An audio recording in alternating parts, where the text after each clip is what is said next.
All right. Give the first few seconds for the replay people because it Oh, delays on the live. So if you are here live, please comment something so we know we're live. it's gonna be me commenting. Like, I mean, hey, this looks fun. you can comment. You can Who's totally that comment. guy? Who do we got here? Lisa Sparsa, There we go. hello. Tori Talks, hello. We I know those didn't know people. you would be here. It's almost like I know you or something. And Andrew D. Meredith, awesome. Hey. Cool. This All is right. neat. I know. Sorry, I'm like new at this, so I'm like, whoa, you can see everything. Yes. Have you used StreamYard before? I've done. Sorry, my Oh. robot lady. I'm not allowed to say her name because she'll respond. Just ping. I've done this one time before, but I still think it's neat every time. Was that your interview with Andrew Wizard? I don't think we. Maybe this is what we used. I was actually thinking of a more recent one, but you're right. Okay. I think we used this. Yeah, because I and it was super was cool a creeper then, and I watched that one. So no, I don't know if you're. I don't know if every viewer is a creeper. Come on, I looking mean, directly at everybody in the chat. What are you guys doing here? We were just gonna talk. I mean, yeah. All right. So thank you for joining us, peeps. First of all, hi, my name is Sarah. Welcome to Sparrow Springs, and I am very excited to interview T.A. Bruno, author and artist. So exciting. Would you? Yes. So, would you like to tell us a little bit about yourself? Sure. Just for the uninitiated, I'm T.A. Bruno or Tom, and I work in the film industry as a previs layout artist. Which I can. Should I describe that now? Would that make sense, or should You I can wait? have Should at we do it. that? Have at it. Okay, so it's like this job no one is aware of. It's kind of like the best kept secret in Hollywood, if you ask me. We're the most important. No, I'm joking. Basically, it works in live action and in animation. Essentially, if they have a really big budget VFX film or something like that, to save time on set, they will hire people like me, or whether it be a direct hire through the studio, having a department for it, or a third party outside studio that will do previs for film. And essentially, we will do a mock-up version of the big sequences in Autodesk Maya. If anybody's familiar with that, it's a 3D animation program. Oh, cool. A lot of the time we'll have like rigs and characters that look just like the guys in the movie, and we get to work with every department, which is super cool. So directors, we sometimes have them right here and stuff like that. And yeah, exactly. And we work not with the art intimidating at department. all. Oh yeah, some of them are. What you're going? Yeah, we work with the art department, and a lot of the time we come right after storyboards. So we work with them, and then we take their boards and translate them into like a 3D space that's based on. In live action, it'll actually be based on a real set. In animation, it's based on art department's model, so it works out well. And then from there, yeah, we just kind of do it. And the benefit that production gets out of it is they get to see it's not like perfect animation. It's kind of fast because we have to work quick. But we give them accurate camera data. And that's the most important part. So for live action, it's even more important because it's like, okay, for instance, like something like Captain America or something, he's throwing his shield. That shield's not real. So we need to know, where is it going? How does the camera going to follow it? What lens are we using on that camera? And then a lot of it is you're familiar with painting and stuff. We're doing composition. So just getting an appealing angle, and that's all where the artistry of it comes in. And then animation's part of it, but I feel like they blow it away. Yeah, exactly. We do all this, and then so essentially we bundle it all up. We basically make the movie before they make the movie. Yeah. And we have input and everything. Like I said, it saves them time because they're talking to just like a team of us instead of going on set and there's like 400 people there and catering and like trying to wrangle a bunch of cats and get them to all do that stuff. And then so we pump that out. We give them accurate camera data. They know what to do when they get to set. They'll show the actors. The director will be like, all right, here's what we're doing. Get the camera into A position, blah, blah, blah. And they film it. And then the second half of my job in live action was to take that stuff they filmed in front of like green screens or on set or whatever it was. And it was called post viz, um, which is what we call the sexy version of the job, because you get to see the real actors and it looks cooler, and you have to try a little harder to make it look like a real movie. It's still like a rough version of the movie, and various studios go to different lengths to make it look good. I feel like the outside studios have more to prove, so they make it look more final. Sure. But and then yeah, so we do that. We get it back. We give it back to them, and then they farm it out to visual effects houses and stuff like that. So yeah, very integral job. And in animation, it's kind of the same idea, except obviously they're not going to film it. So we spend a lot more time making it look right and kind of getting the animation a little bit better. They still blow it away because they let the animators do their thing on it, which is way more important. The actual animation department will always do a better job there. But they at least know the idea really well. And we usually do show previs in screeners. So like when they're testing the movie, see how is it working, is the plot messed up or anything, they'll usually be in a theater and they're watching previs, which is really weird to me, but pretty cool. And so and then so they take the animation and then it just goes down the pipeline from there, which is pretty neat. So then you primarily work in 3D, correct? Yes, all the time. Okay. For my job at least. I like to, as a hobby, and even before I got into the industry and everything, I was always drawing and stuff. And I can go into that more later. I got all I even got on my shelf back here, I have some of the comic books I drew as a kid and stuff. I kept all that stuff. Oh It's pretty cool. we gotta see that. Yeah, I mean, you don't get to mention it and then not show us. I should probably walk back there. You'll see my entire body if I walk over there, which I don't mind, but I'm just warning you right now. I'm not wearing shoes or socks. So this will end up on only feet. If people are zooming in to see that, Andrew they got issues. Oh man. Hi, Kay. Hey, everybody.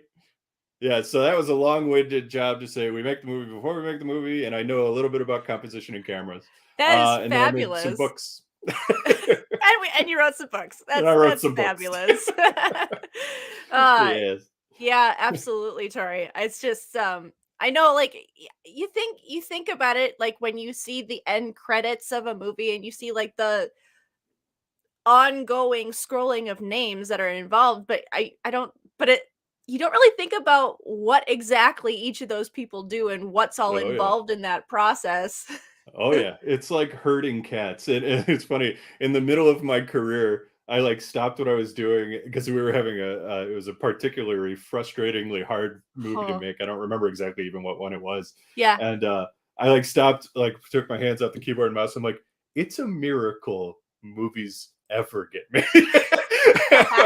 Like the amount of humans and errors that need to go into something like this all need to make 1 2-hour thing is incredible. Well, I mean, you think about we're doing it for years. And we're doing it for like 2 or 3 years a movie, and then it farts out onto the screen. You guys watch it, and then it's done in 2 hours, and you might totally forget you even saw it. There's been movies I've seen where 15 minutes after something, like, oh yeah, we saw that. And I'm like, yeah, I don't really remember any of it. And I just think about everybody who worked on it for like years. So it's pretty entertaining though. It's showbiz. No business like show business. No. And here I'm all proud of my little itty bitty YouTube production. Like, I have a color. This is the fun stuff. Yeah, this is the good stuff, man. Yes. I did all this like on the just by myself, and that's cool. You know, like I found books, I bought them online, I put them on a shelf, and I made all those decisions by myself, and got approval from my wife. But don't forget that step. And this is awesome. Yeah. That was funny. Yeah, I wanted to make this place cooler for work from home, and now it's too appealing because they're like, "Oh, now you got to come back to the studio." And I'm like, "But I really like it here." Andrew wants to see your comic books at some point, All right, so I'll we got to just do it. ignore my feet for a second. Yeah. Tori says, "Careful, ankles are scandalous." Careful. And it was funny. I was sitting here. I'm like, maybe I should wear shoes, just to Ads. feel like a professional. Oh, I am Okay. Yeah. unapologetically You, unprofessional, so you know what's really kind of neat about this? I have talked my butt off about the comic book I wrote that led to In the Orbit of Sirens, but I have never shown anybody it. I And didn't. so I Oh, got it all cool. My wife, like I did some new art for it or whatever, yeah. but just for this binder and stuff. So get ready for all the beautiful spelling errors and copyright infringement that Yes. third grader version me. Because like right off the bat, Zordon is straight up out of Power Rangers, and that's just right on the Oh, that cover. is Isn't that neat? fabulous. Yeah, I'm so glad I kept these. Like, because I could have, and there's like 16. These are all Oh, just the hang on. covers. Hang on. Let me make you bigger. Oh, there. Oh man, I got There we bigger. go. Gotta get Yeah, close up in there's like there. the full comics in here. They're just slotted into things or whatever. Okay, so this is like the original inspiration for Oh In the Orbit yeah, of Sirens. yeah. I remember drawing these in third grade and stuff, Yeah. and it was, what's really I just thought of this. So you're getting me just. I haven't looked at these in a little while, We're reminiscing but here. Here, let's see what's it. really kind of fun. So you can kind of see the pages are actually taped together. And Yeah. I remember I was taping two pieces of like printer paper together way back in the day. And my mom kept asking me why I was doing that. I'm like, because it'll Mhm. last longer. So I was like thinking ahead of Yeah. keeping these the whole time. That's Yeah. how important this was. Yeah, this one's kind of neat. I like Yeah. that. Have you showed your Although kids Wampa these? is straight out of Star Wars. So Have you showed these to your kids at all? not yet. Actually they're probably at about pretty close to the age. Well, they're 5 and 3, so right now they don't care. Oh, that's Yeah. not true. Yeah. These things are in the Orbit of Sirens, but I never name them. Okay. Very briefly, since yeah, Yeah, yeah. the part where they're in the jungle and there's a stampede. And I Yeah. mentioned there's a bunch of creatures with like crimson or red fur or something Yeah, like yeah, that yeah. with 3 horns. That's And that's that's it. just me being me. Yes. Well, this is a really crappy version of it. I I made them more like a mean, warthog thing now. But nah. yeah. It's good. Oh man, what else is in here? Anyway, well, I mean, I could talk. I don't know if you got other questions. I'm just gonna Oh, read these now. no, Tom. No, we Oh have a yeah, whole line of questions, and yeah, I I'm sure know. we will get more in the comments as we go along. Yeah, well, I'll save it for later, but that's the Yes. original inspiration. But there is another comic book that came between the book and the between that comic book and the book. That was another attempt. Yeah. I don't know if should I show it just Yeah, yeah, really yeah. quick? Oh Yeah. yeah. So, and this one might have a more familiar name on it. Ha ha So, ha Star ha. Siren. This is where somebody, I think Kay actually asked in one of the other interviews, like, where did I get the idea for sirens? It's because in end of high school, early college, I had tried writing this, and I didn't want to let Okay. go of the siren part of it. And this Yeah. is like way better art, in my opinion. So this is a Oh little bit yeah. cooler. Yeah, so this was college version of me, which I still like wasn't that good at. Well, I don't know. You guys tell me. It's okay. Like it's not that bad. Yeah, Ironically, no. one of these characters' names is Undrill too, which has Hey. nothing to do with what that eventually became. I Anyway, so that's mean, I won't keep talking no, about that. I could talk about no, that it's all great. I love this stuff. day. Like Yeah. I mean, I don't like that's actually something I kind of want to talk about too is that like, Mm. the creative process between, you have artwork and you have like, well, I mean, you're in the film industry sort of thing. So like the big story that you're trying to tell, understanding how much goes in behind the scenes that you never see. Oh you yeah. know Yeah. like years of inspiration and ideas just percolating. Oh yeah, So yeah. And what was funny is like as I was just growing up, I always just wanted to tell my own stories, and what I did throughout my life was just try and align myself with skills to tell the stories better. oh yeah. So originally, and it's funny because writing was always like part of my life, but I wasn't doing it because I was never confident in my writing. I was gonna So ask that at some point, so have at yeah, it. yeah, Like, the exactly. Well, imposter it's one of syndrome, those. "Can I write a book?" Oh, you can. Yeah. I don't know if you guys saw Rise of Skywalker, but that was the Oh. movie that made me go, "Oh, I can write anything." But the second Poe Dameron goes, "Somehow Palpatine returned," and me knowing how many people it takes to make a movie and how much money they spent to put that on the screen, and Yeah, they spent like how much money buying Star Wars, and then they farted out that line. And I'm like, that cost billions of dollars and went through so many, people okaying it that, yeah. yeah, I can write anything. That's why whenever I'm on Twitter and people are like, oh, I always feel like I'm bugging people. I'm like, never feel like you're bugging people because somehow Palpatine returned. Yeah. Okay. So if you got anything better than that, I think you're gonna do okay, If you And have any oh, doubt in your ability to write a good yeah. story, just watch Star Wars. Just well, and this is not me hating Star Wars. I just No, want to not be at all. clear. But that last movie was not my favorite. Nope. And I'll keep it nice and clean. No, But no, like it's good.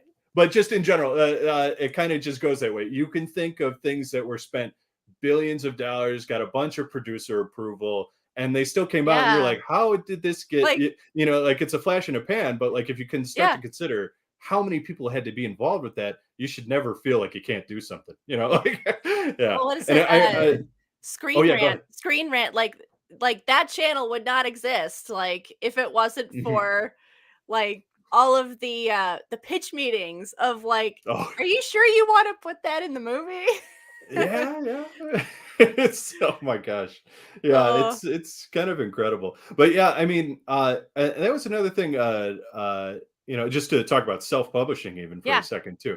Like, self-publishing is amazing nowadays. Like the yeah. resources available to anybody to self-publish something is awesome. This type of technology and stuff didn't exist when I was a kid, Oh, or yeah, anything no, like me that. neither.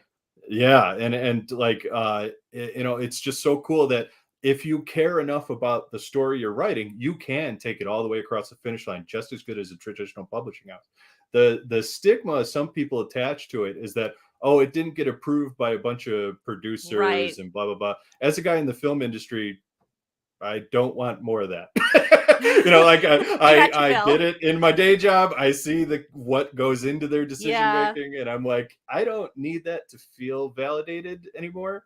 I yeah, would much rather have people just if they read it and enjoy it. That's way better than a producer greenlighting anything for me. yeah, And what's great is nowadays you don't you could just if you care you can just do it, and that's awesome. yeah, And I feel like yeah. hopefully that's inspiring and not tearing down Oh, anybody. no.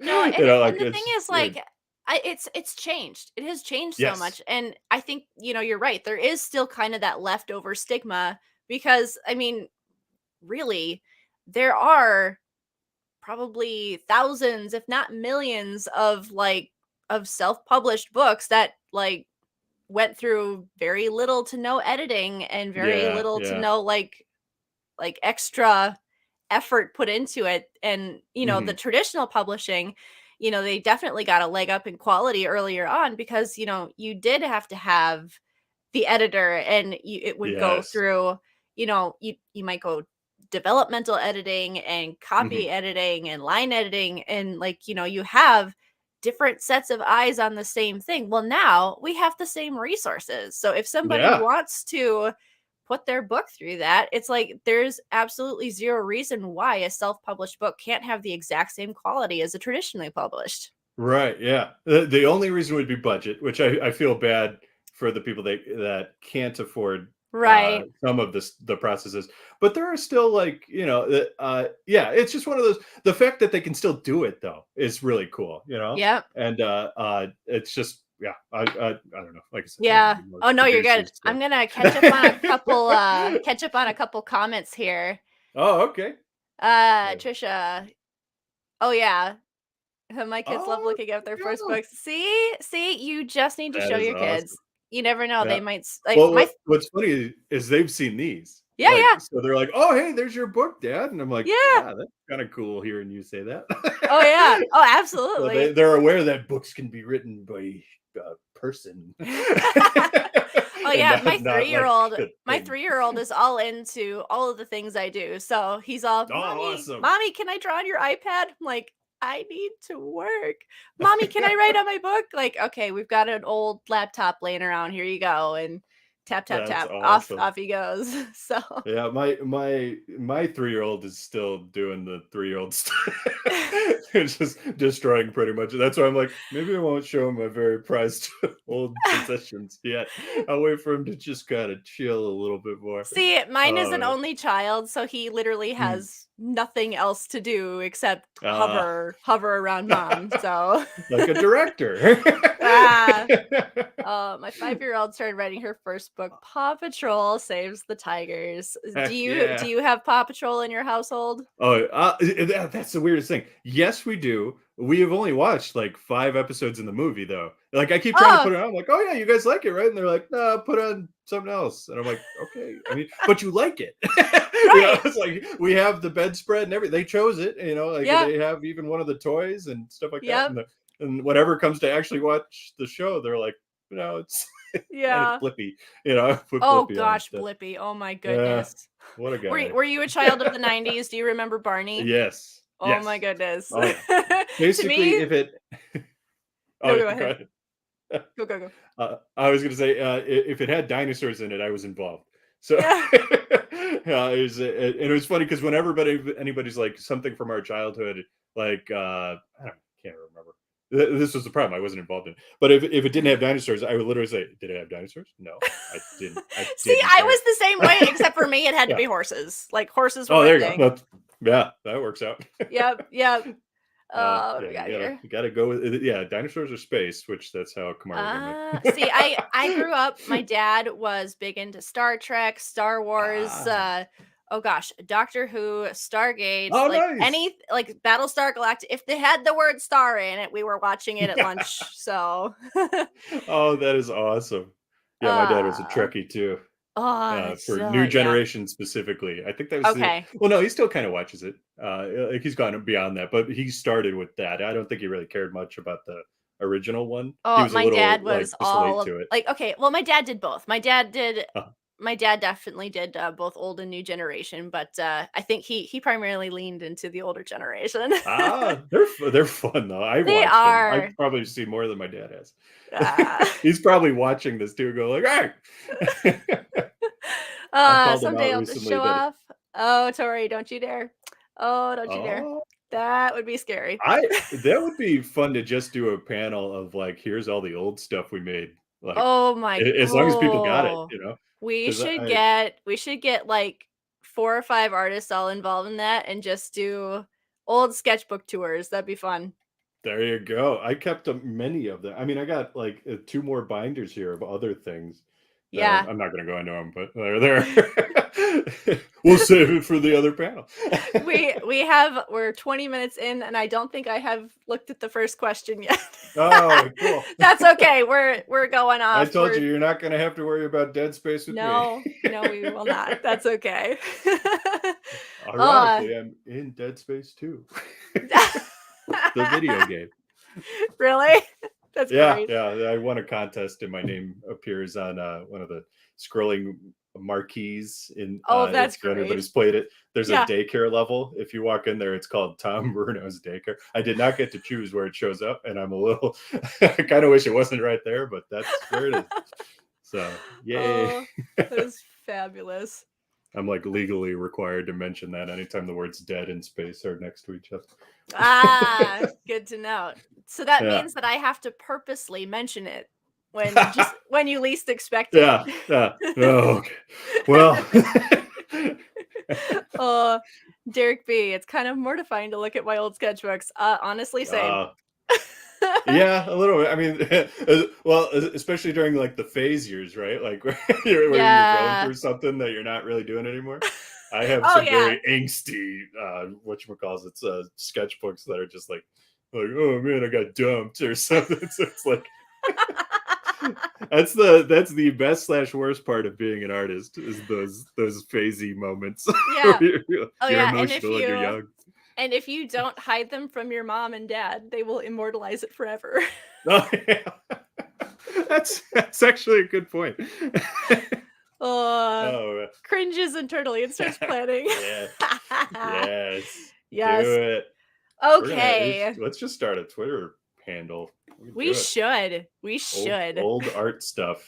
Oh yeah. Oh, that would be fabulous. You can't do old stuff art because then it looks like old stuff fart. Like fart.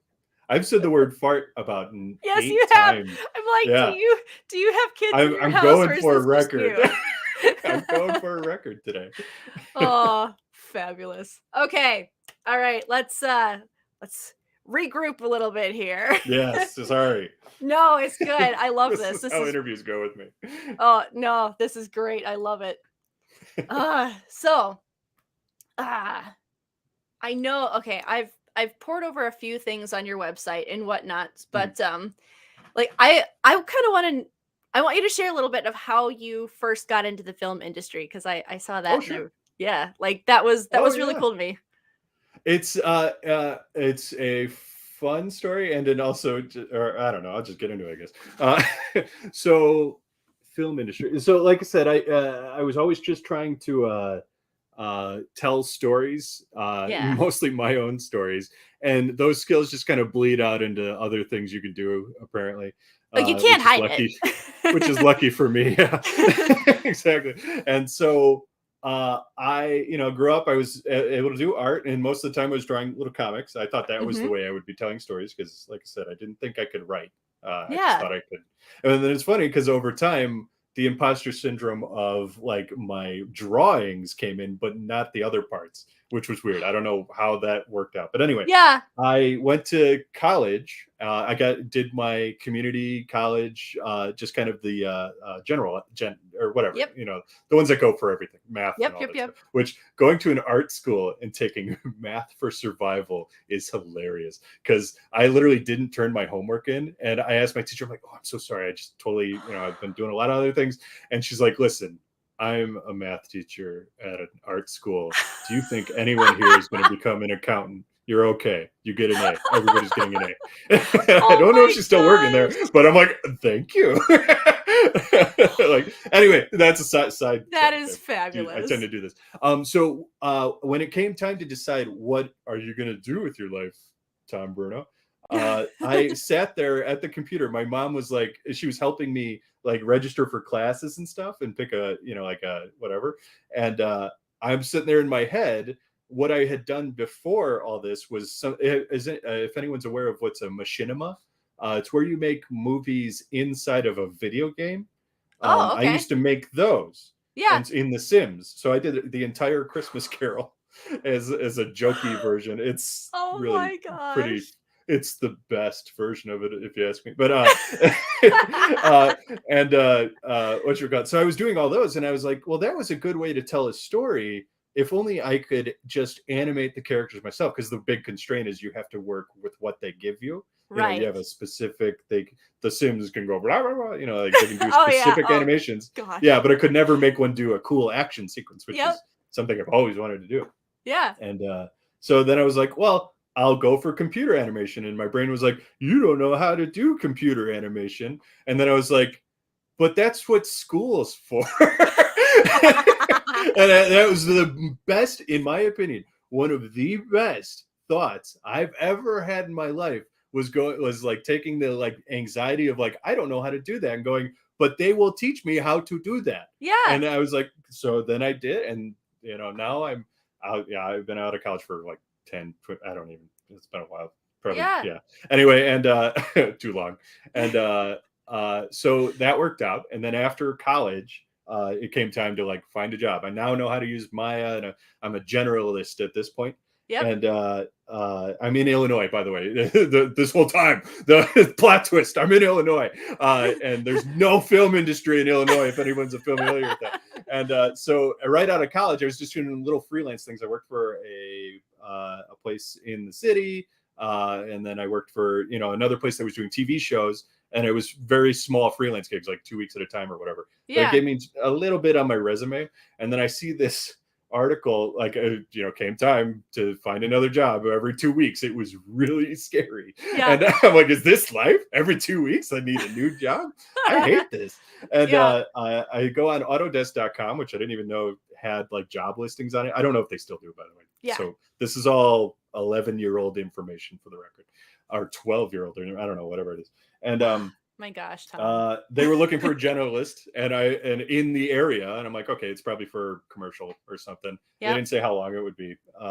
And I throw my resume at it and forget about it, and you throw my resume at several other things, but that's the one that comes back. Yep. Is foreshadowing. And so eventually I get an email back, and they're like, hey, we liked your resume, and we'd like to talk more to you, and blah blah blah. Did all that stuff. They liked me. And Yep. then I get the job, and they're like, this is going to be a 6-month gig on a thing called Autumn Frost. And I'm like, that sounds like a exotic dancer, but that's okay. Well, whatever, we've done worse. It was a very long 2 weeks before this one. And whatchamacallit. So I go to the job, and they're like, okay, Autumn Frost is the code name for Man of Steel. It's a Superman movie, and Zack Snyder's director. Here he is. Shake his hand. Oh, And just I'm like, like that. I'm Boom. like, I'm working on a movie. And I was like, what's previous at this point? Because I'm now doing it professionally. Because at that point, you can't talk about it, right? Yeah, well, I couldn't talk about it. And also, at that point, I had looked up the company I was applying for. I'm like, oh, they do movies and commercials and stuff. So I didn't know exactly what we were doing. Yep. And but I knew I could do what they were doing. Like, I looked up in the thing. I just didn't know what the scope was. Like, I was like, I get it. Oh, they're doing like rough animation. I don't know why. And they're showing me sequences on Man of Steel and everything that they had done.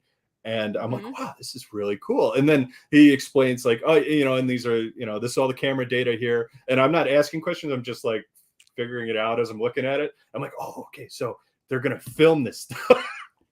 And then so it's important. And then I had to, on the fly, learn. Good job, Tom. On the fly, I learned everything about cameras. I bought a bunch of books like that day after I got out of work that day. I'm like, bought a bunch of books about how do cameras work, and like what makes a good composition. And I had gone to film school, so I already knew composition. So like, but you never stopped learning. Well, I never had to apply it, and I never thought I'd have to. It was just one of those like, oh, I can watch a movie. I literally took in my community college, so not even art school. It became one of the most important classes I ever took, and it was a write-off class for me. It was called Film Appreciation, and I loved it, like, because it was cool. But he went into like, oh, in this movie, there's like a lot of shadows with like vertical lines, and it makes it look like a prison, and just like visual metaphors and stuff like that. And I'm like, wow, this is really neat and everything. And then suddenly smash forward to first day on Man of Steel. I'm like, now it's important. Now I need to remember all that crap. And and I don't remember all of it. And so I hit the ground running, and I did a really good. I hope I did a good enough job. We'll put it that way. Yeah. That, the supervisor was like, dude, if you move out to LA and everything, well, glad you got the stuff that it takes. There's a lot of different studios out there that would take you. And that's what I did. And I think like 4 months later, my dad drove me out to LA. And the last part of this story, just because I'm going long on it, is that have at it. As we were driving out, we drove from Illinois all the way to California. It's like a 4-day trip, if I remember right. Yeah. On the last day, we are hours from LA. I get an email from the company I was supposed to work for, because I did line up a job with that same company. They said the job I was supposed to do doesn't exist anymore. And it's just gone. And I'm sitting there looking at the email, and I think all the blood like drained out of my body, and I'm just sitting there pale. And my dad noticed, and he's just like, if you want to go back, we can go back. No harm, foul, no judgment or anything. And I said, no, I gotta do this. This is still the right place to be. It's just going to be a little different than I was hoping. So, I was basically sewing my parachute on the way down. And it worked out. Luckily, I did the LA thing where you couch surf, luckily only for 3 months. And that was fun. And I don't think my back will ever be better. It will never be the way it was before. Permanently damaged. Oh yeah. Well, I was sitting in somebody's kitchen on an air mattress. And I had an iMac, luckily, because it doesn't need a tower or anything. That was literally the reason I bought it. It's just a monitor.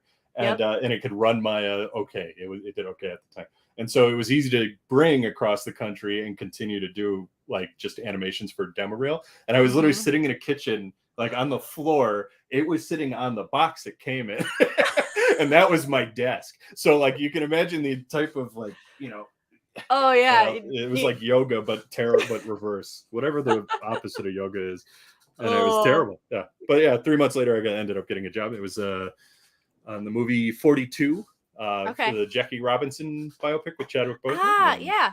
Yeah. there, and I then from saw there a it was just picture of, going. like, the stack of movies or something on your website, Oh so yeah, yeah. I got yeah. those around here. Some. Oh, I got a whole there. That box of my thing Ah, is just all the movie stuff, yeah. and that's it. I only put in one little box. The rest, I'd rather that one's cooler to me. See, I'm And kinda then, glad that I didn't see the stack of movies that you'd worked on before I asked to interview you, because I might have mm. chickened out. Oh no, no, no, no! I'm Uh, just a small ant in a big colony of ants, and a and lot of nobody those knows that your ants. job exists. No, I could get squashed, and everyone would be like, "Where's the next ant? He's late." That is No, it's a tragic. fun job. That Yeah. sounds like I hate my job. I don't. I actually really No. like my job. It's fun, No, like, and honestly, like, I'm that proud to have that it. really quick paced, like, get something thrown together, like, that sounds fun to me. Oh I've done, like, yes. some basic, like, concept art sort of thing, and it's not that I don't like doing, like, the fun, like, finished pieces and stuff, but there's something Mhm. about just kind of it's almost kind Smashing of it. it's a little bit of a flex where it's like, "Yeah, boom, 20 minutes, look at this." Oh yeah. Yeah. No, it is super cool. Like Yeah. and especially just like seeing I don't know what you can come up with too. Yeah. It's in that amount of time. It's impressive almost every time, Yep. and it's so fun. Yeah. Yeah. Yeah. I So what see. are sorry, am I cutting you Oh off? no, no. Okay. Oh no, We're just going at it here. yeah, What yeah. are probably some of your what are the like top 2 of your favorite projects that you've worked on that you can talk about? That I can talk about, yeah, because some of them are still invisible, and some of them never came out. Ooh, Oh. um, let's see. Favorite stuff. Um, it's a good list. The one I always like think about whenever I'm like proud to tell people what I did is the two that probably apply most to this topic too, because we're talking about what led to In the Orbit of Sirens and stuff. I Yeah. worked on the first Guardians of the Galaxy movie. Oh, I love that And movie. that was mostly I did a little bit of previs, but it was mostly post-viz. But what is Oh. funny about that movie is I was the only one of the only guys on the previs and postviz team that actually read the comic books and was a fan before they announced they were making a movie. So what was funny is when Ah. the workplace I worked for at the time called me to give me the job. They're like, okay, I was finishing up one job for them, and they were giving me another one. Just one show was ending, and another one was starting.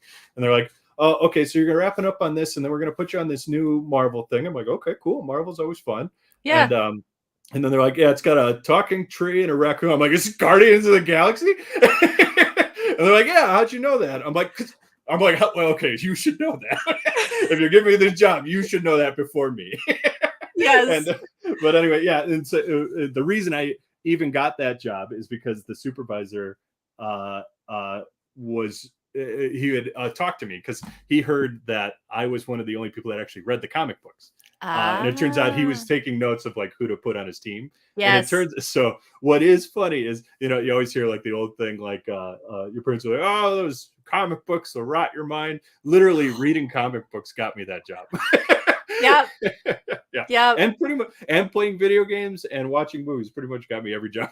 Oh, yeah. It cracks me up, remembering some of the things that my parents told me or, like, other adults, and it's like, "Oh, like, this is a waste of time, and you're never gonna go anywhere with, like, little." Turns out that's the world now. You're right. I know. I know. Yeah. It's like, "Oh, you can't make a living off of YouTube." Well, actually, you can.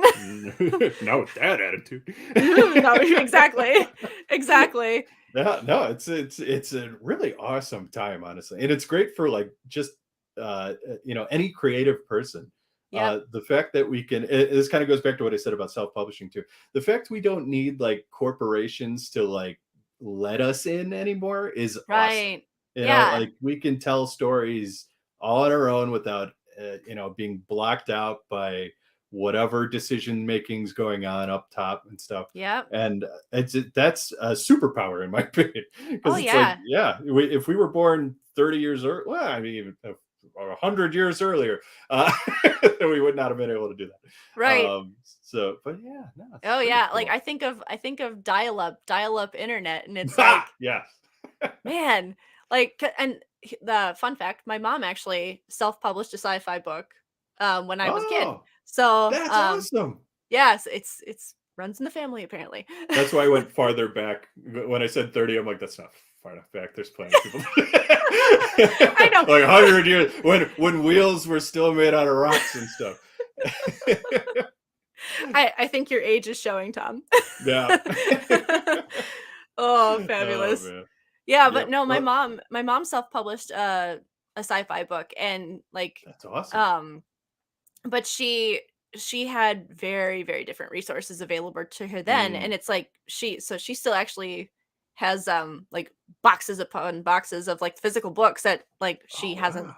she hasn't sold, because that's kinda how you had to do things back then. Yeah, you had to actually. Yeah, that's. I think that would have been a barrier for me. Like I would have Yeah. not considered it, which Oh, sucks. yeah. It's like I wonder how many other people would have been like, I can't do that part. Oh, So yeah. they just don't. Oh, It's yeah, like, because I oh mean, printing costs, like, you could spend, like, multiple $1,000s on printing costs depending on, like, just what the minimum order was, and, like, yeah, that's not even talking about, like, if you wanted to do any sort of editing, if you wanted to hire a cover artist or interior yeah, illustrations, and, like, that was just the printing cost.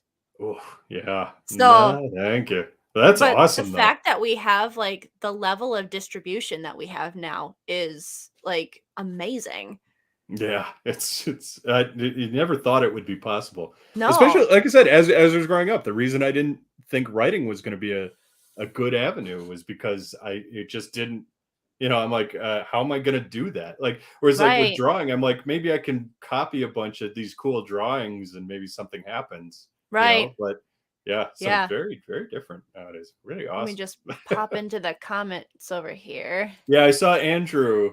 Uh, Charlie and Sean, hi. woo-hoo. Yes. Let's So see. Andrew said, "Did you previs the orbit of sirens?" And Oh, I yeah, kind of here's did. that one. Yeah, So sort of did did you? it. Yes, slowly. Well, that little whatchamacallit, The binder. the no, the Last Hunt, the little Oh, yeah. animation thing. That's Yes, basically which high yeah. quality previs. Yeah. Yeah. Because So why don't you tell us about that? Like, how that okay, all came about? Because I love so that. uh, That is oh yeah, yeah, that no. is the reason I came to you. Oh, So, cool, awesome. I'm glad it did something. oh, I uh, loved it. Well, yeah. So as I said before, I didn't think I could write. So I was like, how do I tell a cool story in a sci-fi setting? And I borrowed a lot of ideas from like the past version of me just to make the 9-year-old version of me happy. And Yes. so I'm like, so what can I do? I'm like, well, maybe I'll make like a 5-minute, mostly action thing that takes place in the world I've been kind of just tinkering around with. And therefore, the Last Hunt came to be. It's on my website if anyone wants to see it on Yeah, and tabruno.com. I put the link to that video in the description as well. So if anybody wants to watch it, Awesome. not It- now, later. no, no, no, we're busy. We're busy now. We're busy. But what was cool about that is that I spent basically when I wasn't working, I was like, since I was so familiar and in Maya all the time, I'm like, I just kind of want to make my own stuff to play around with. Yeah. Because or originally, where I think even before the comic books were made and stuff, I just wanted to have toys of stuff that I made up. And I used to, Yes. as a kid, even like like I tape paper armor onto different toys and stuff like that. And so when it became an option to like, oh, I can 3D model a character and then I can rig it, Mhm. it's kind of like playing with the toy. And then Yeah. I didn't even think of like eventually I can 3D print stuff. Which hold on, I'll use my finger. Hold on, where is it? It's this guy here. I'm very good at this. What you got? That's a 3D print of one of the characters from the last one, which is Roland Rake, actually. Yeah. Turns out. Oh, he's my And favorite character. He is my yeah, favorite yeah, character. yeah. That's because he came before every other character, because he was in this thing first. So anyway, I was developing this little short animated thing, and while doing that, you're modeling a character. You're really thinking about them a lot. You're Mhm. like, oh, if so, this is a guy who's been living in an alien wilderness. He can't breathe the air. So Yep. his suit must be super dirty and like messed up and stuff. And then it was a different story back then. He was kind of like a murderer or whatever. So he was a self exodosed person or whatever. And Ah. so I even had it like ripped up on his patch, like he had done that out of anger or something like that. Yeah. Anyway, so you're thinking about these characters all the time. And then I made the Dreva were in there too, the big reptile things and Yeah. stuff. And what else? Oh, the siren Nim is in that, but she's nothing like what she ended up being. And I that was whole laughing event. about that a little bit because, like, Oh yeah, yeah. oh, watching the short film, it's like, I could tell you were an artist because all of a sudden, like, I'm reading the book and I see it, and I'm like, "That's what that looks Oh, good. like, that's so cool." Yes, that's awesome. Oh man, Yes. yeah. It was. Yeah, I didn't know like what her role would be really. Like I was, but I had a 3D model of her. Then it looked cool. Yeah. And when I was still like kind of developing that, I was like, maybe she's just annoying. I don't know. Like thank God she got like a much cooler.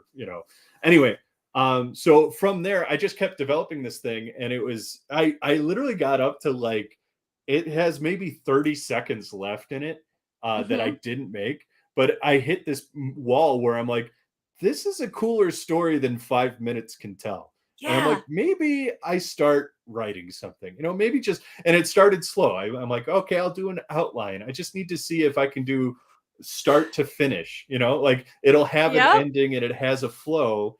Mhm. Does it, like, is this something I could even do? And then I'll just use bigger words between all those things. I And mean, yeah, honestly, though. it's kind of Uh, it. And anyway, so anyway, I made an outline, and I'm like, and I showed it to some friends, and then we bounced some ideas and stuff off of that, and yeah. it got bigger, and then I'm like, I just like kind of ripped the band-aid off. I'm like, write it, just go for it. Yeah.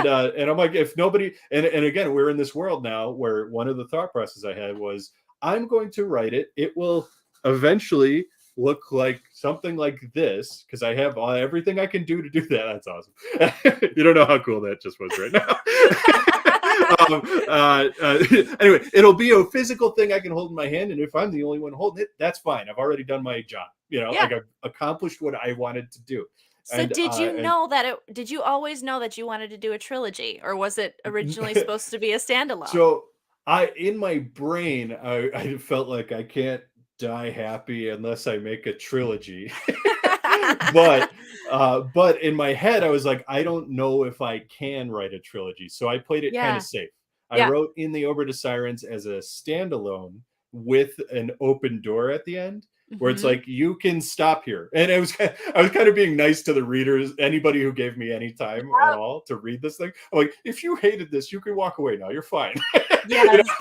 Like, I'm not going to keep any more of your time, but if you liked it, there's another one here. And then Yep. but that second one does need the third one, and Yeah. I apologize that it has a little bit of a cliffhanger ending. I feel like we wrap up what's going on in it, but it definitely it smashes open a wall where the other one just kind of opened a window.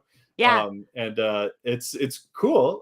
But yeah, Yep. no, it's so and it's funny because with the first one, it's a standalone, whatever. If I got midway through writing a second one, I could have walked away at any time. No one would have No cared. one ever It would noticed. have been fine. Yeah, exactly. No one, a job is already done. Fine. Once you finish the second one and you set up for a third one, you have to write that third one. You got no choice now. People are gonna Or be like, you "Where will is it?" have a mob of angry Yeah, readers. exactly. And I was so happy to figure out because I knew the thing I wanted to do, thinking I would write a trilogy, was something that kind of StarCraft does, the video game. Oh, yeah, I love that one. Where yeah, yeah, and I do too. I actually got. I don't know, I'll stop pointing at my cool stuff. I want a close up. I want a It's over close up of that there. shelf right over there. If I can move this thing, I would, but I'm not going to drag. Just bring the shelf to you. No, which we call it. So StarCraft. One thing I love that it did, just as a device, it's not really a plot thing, is Right. that you could play StarCraft from the human perspective, the Terrans, Mhm. the Zerg, or the Protoss. Yes. And so I was like, that's an interesting way to do a trilogy, right? Because Yeah. you're telling an overarching story, but you kind of switch what's the thing we're going to talk about the most here. Yep. So in the Orbit of Sirens, mostly humans. How did humans get to Kamaria? Stuff Mhm. like that. Then the second one is definitely the Oknai, and we learn more about like what's an Oknel, what's it like to live on this world as a without humanity sometimes. The third one is, Mhm. I'm not going to talk about it. You'll figure it out. Read it. Spoiler, but it's about something else. So like, Yeah. it's and yeah. So I thought that was a cool angle. That and I like to between. This is kind of off topic. I guess it's on topic, but also off topic. Go for it. I don't Um, care. I like to switch and this is something I just learned from Marvel though. The type of, I don't know, it's not necessarily genre, I guess subgenre. Okay. Because in the Orbit of Sirens is very much like a first contact Yeah. classic sci-fi, right? Yep. Like it emulates a lot of things I loved reading growing up, and a lot of Mhm. Rendezvous with Rama and Foundation and stuff. Just like we're gonna go to a different planet and explore a lot, and that's what's kind Yep. of cool about it. We The we love second book classic is First Contact, so yes, exactly, yeah, and the second one is more of like a mystery thriller, and the reason I do that Ah. is because I like taking characters I've established and change it. Like if you change the subgenre, now they have to work with it, like which Mhm. is might be out of their wheelhouse. It might be like in their wheelhouse. Actually, I Yep. thought Denton and Eliana as scouts, they're literally sent to go kind of explore an unknown thing. Exploring an unknown thing like a mystery sounds pretty cool and Yeah. right inside their capabilities. Yeah. So there's a little bit of that, and then the third one's more of like a war book. It's Yep. more actiony and devastating. Freaking devastating. That took a lot out of me to write that one, and Yeah. and it's funny because whenever people finish it, I go, "Yeah, you want to cry with me? Like we can do that. That's fine. We can talk about it." Yes. But it's funny hearing people finish it, and now I'm writing Down Below Beyond, which is a Yeah. lot more lighthearted. It's because after the devastation of Threshold of the Universe, I'm like, I So just that want. does take place in the same world. So kinda. Okay.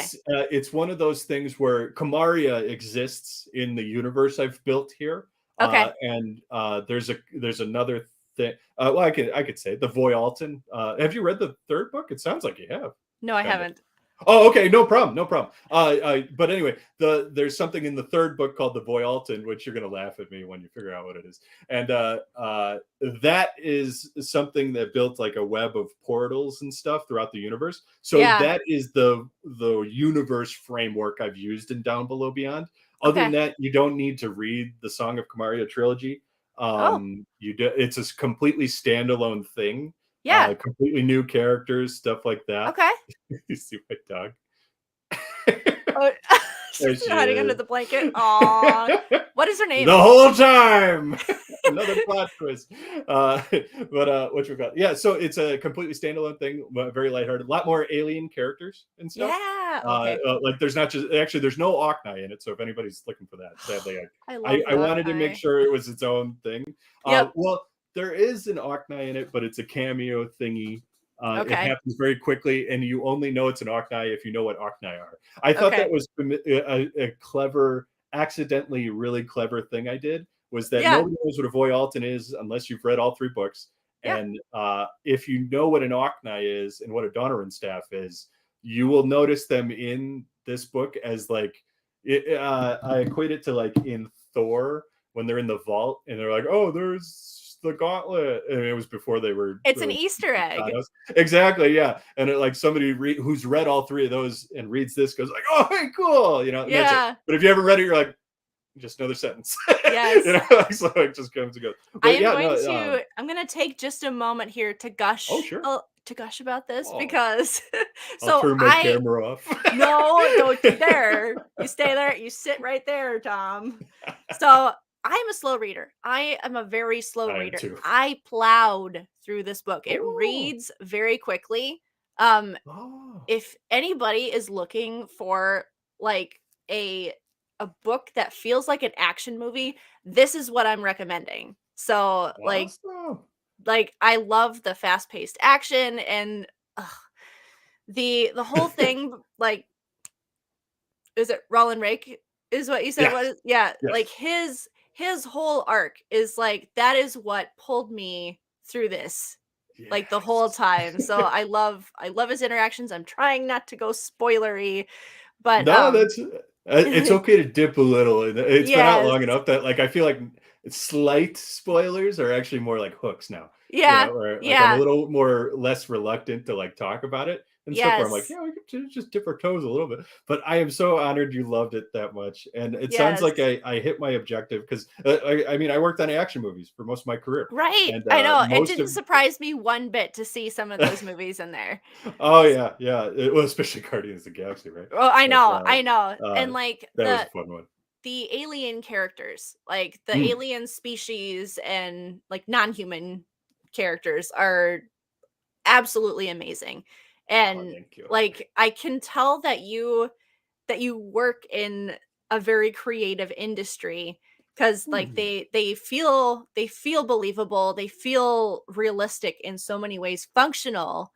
Oh, Like that's what I cool. want out of a sci-fi like alien. I think what was it? You posted something on Twitter um oh, it must have been like a month ago that was like things that you think make like a good sci-fi book, and one of Oh, those yeah, things yeah, was yeah. like a cool alien sort of thing. Like unique alien Some something. yes, something But like yeah. that. But it's there. It's there. So Oh, awesome. I That love makes me that. feel so good. You know, what's cool about them I too think is that yeah. oh yeah, no, go ahead. Oh I no, won't stop you I from was just gushing. gonna tease you. I think you're turning a little red over there. Oh, a little bit, yeah. There's a couple shades of it. It's a reflection bouncing off the wall. I'm looking at just the various my favorite color reds on Google. Yeah, thank you for all your very kind words. That's awesome, and Oh that means yeah. like everything to it will never bug us to hear that stuff. Us authors. Oh man, yeah. No, what was cool about the Ocni, and especially more in on the Winds of Quasars too. Well, because In the Order of Sirens is my debut novel, Mhm. so I kind of like it's not as focused as everything I've written since. Yeah. Because I was just scared I'd never write again. So I Oh wanted yeah. everything to be in this.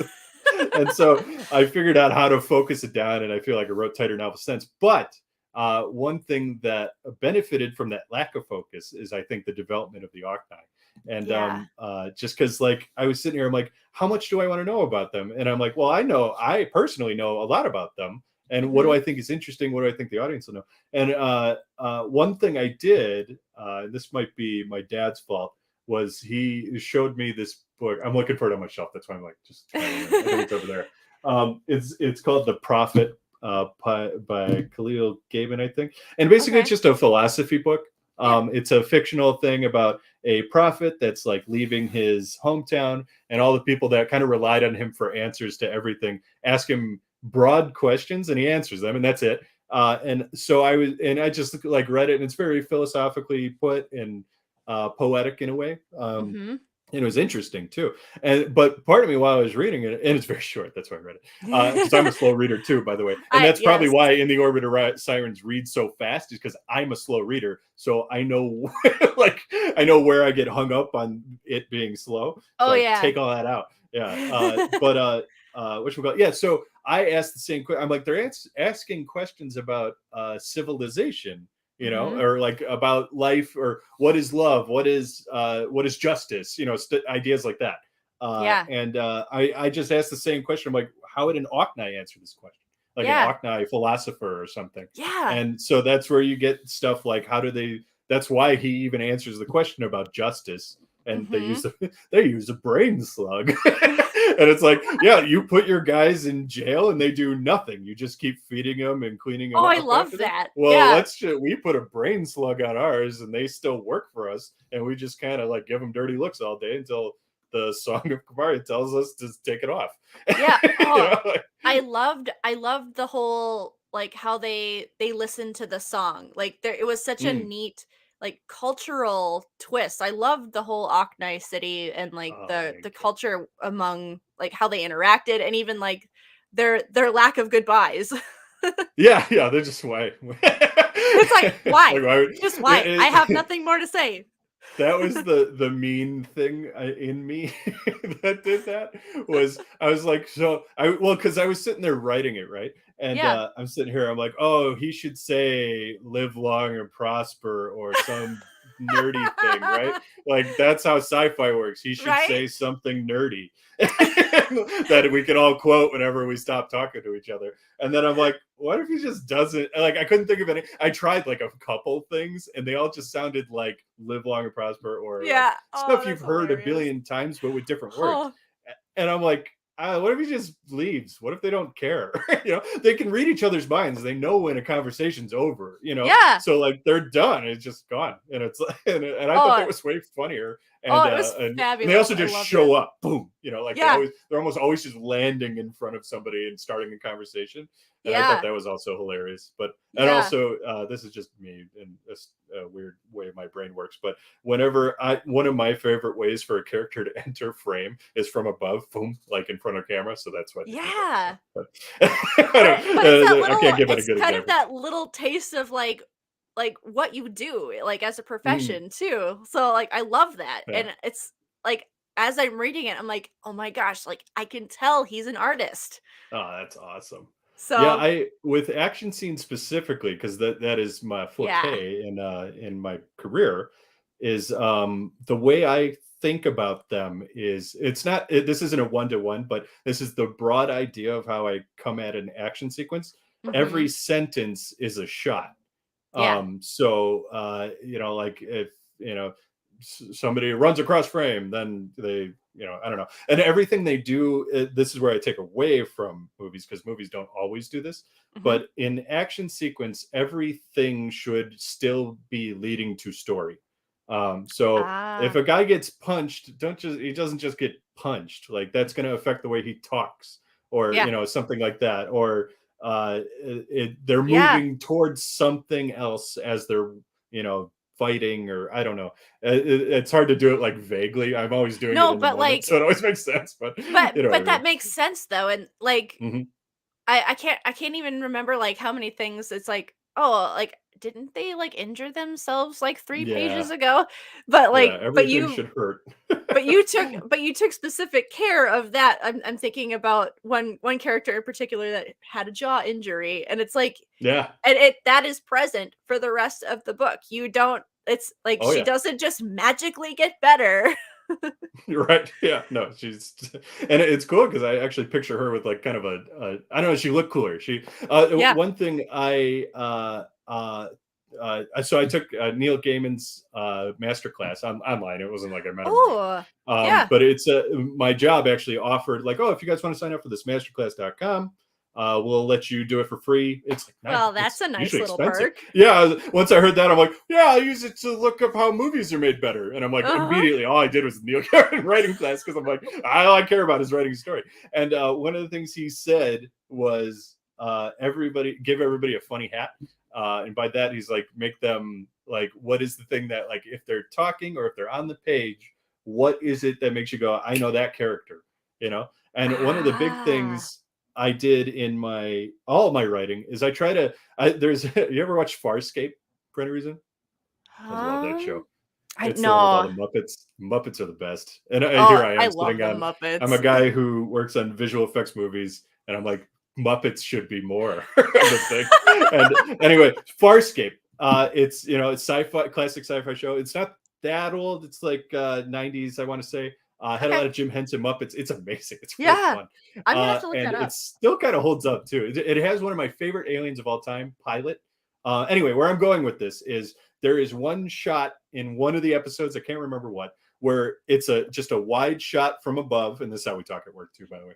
So here's a camera. It's a wide shot from above. Very, it's probably like a 27 millimeter if we're really going for it. And it's got everybody in the show in one like dark room. It's just a light with it. It's black everywhere else, but every character sitting there, every one of them is sitting in a different way, and they all look different. There's only one human standing there. Yeah. And well, there's technically two. I mean, the other one, she's not human, whatever. You get what I mean. Anyway, you could see they were all different silhouettes and different, like you could, if they shut all the lights off and put a light on from behind them and all you could see was their shadow, you would still know every single one of those characters. Just from how they stand. That.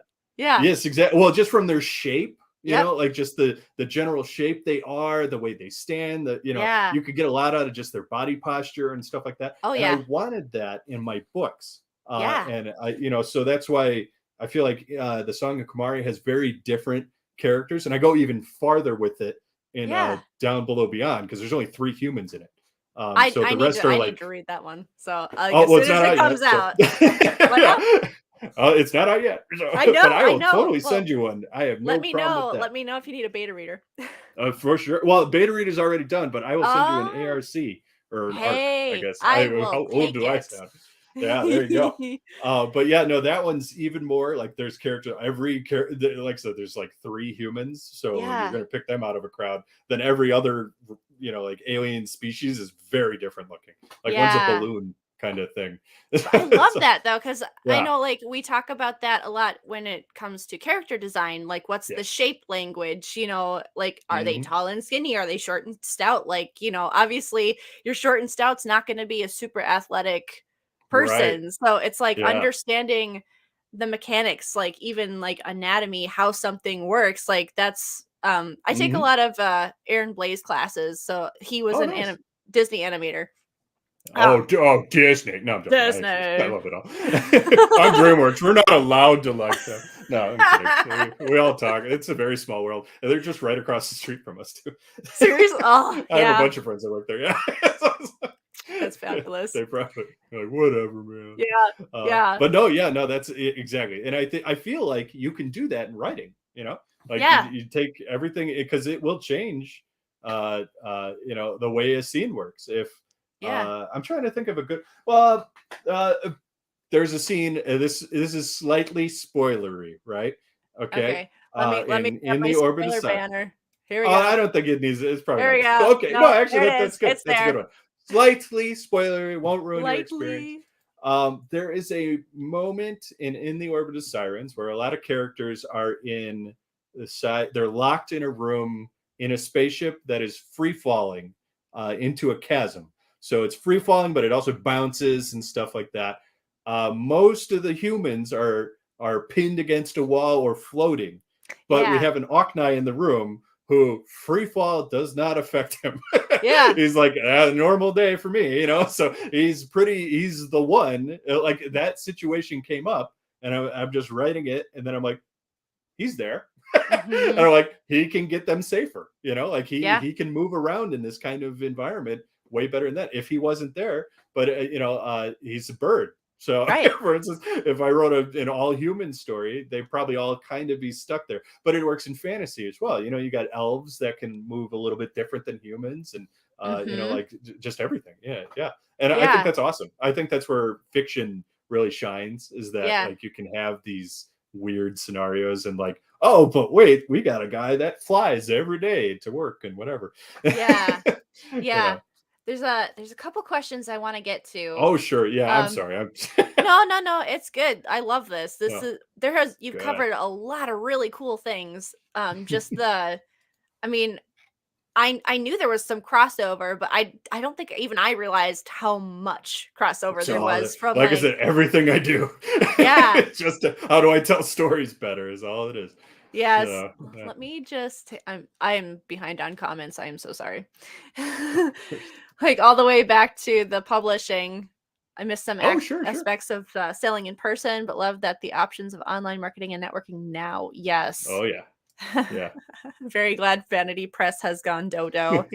Not as dodo as we hoped.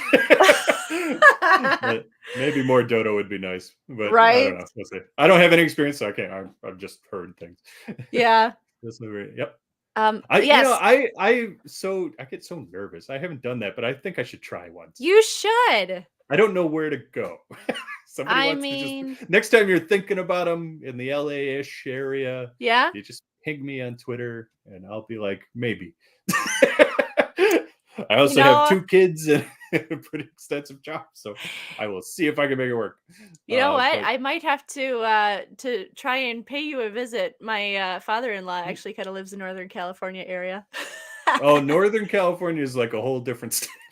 Oh, My really? so here's another plot twist. I'm a twin, and my twin lives up in San Francisco. Oh, That's a San 6-hour drive. Francisco. Sorry, that's the one I'm thinking of. Oh gosh, Yeah, my that's a geography. Bleh. 6-hour drive. No, no. I've spent time in San Diego, but not Los Angeles. Oh, So cool. Yeah. yeah, Yeah, yeah, they're yeah, both. I've done all 3, and more. Just the yeah, various places between. It's a yeah. pretty cool state, just overall. Like it's very different everywhere you go too, which is Oh cool. yeah, So yeah, we just watched Top Gun yesterday, Maverick, and that's all in San Diego for the most part. So I'm yep, like, oh hey, look, that's just like 3 hours south of here. That's yeah. way off topic. It's fine. Do you guys want to talk about Top Gun Maverick? It seems Oh, fun. he's saying smart how you approached your the trilogy with like the first book being enough, but going in with the Yes, second and third very I'm like glad it worked out. strategy, We'll put it that man. way. Yeah, well, it was Strategy. just like I said, it was like me going like, Tori's looking for a just book don't that want to feels waste like an people's time. action movie. Oh yeah, well, yeah, I would say if my books are anything, they're definitely that. Like that was the part I was confident when I Yeah. wrote them. It's like I don't know if I could do pretty, but I can do vicious action. You know. You're Oh, you're thanks, prolific. Andrew. That's There you very go. nice.